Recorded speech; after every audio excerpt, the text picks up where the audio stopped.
A battle over books in North Carolina school classrooms and libraries is being waged in Raleigh. State lawmakers are debating a bill that would give parents a bigger say over which books stay and which go. The measure's authors say it will protect impressionable children from harmful material. Chief political correspondent Andy Weber joins us tonight. Andy, the bill's opponents, they're calling it a book ban. Yeah, Brian, that is how state Democrats are framing it, but supporters insist their main goal is to empower parents and keep graphic adult content out of school libraries. When we start to tell people what they can read, we're effectively telling them what and how they should think. Obviously, educators are important and they should have a seat at the table, but so should parents. That is essentially where the two sides stand on House Bill 636, legislation that passed out of the North Carolina House last week.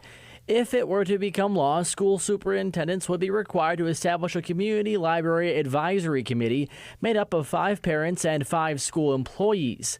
That committee could recommend to either remove or keep books in a school library to the local school board. This is something we've been concerned with for a number of years. Ashley Vaughn with NC Values Coalition argues there have been instances in North Carolina where inappropriate books have made it into school libraries. The purpose is to solve a problem, and the problem is disgusting and filthy pictures and descriptions of sex being shown to children in schools. We first have to realize that we have a very good system for vetting and selecting what is placed where and in what institution or classroom. But state Democrats, including Mecklenburg County State Representative Laura Budd, says any changes to current systems in place would lead the state down a dangerous path. The biggest problem if it becomes law is it begins to control the narrative of what should be taught, by whom it should be taught. And ultimately, at that point, what we've done is gut that intellectual freedom,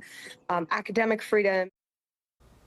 And Ashley Vaughn with NC Values Coalition says they expect Governor Stein to veto the bill if it passes the Senate. She tells me they're hopeful they'll be able to secure enough votes for an override.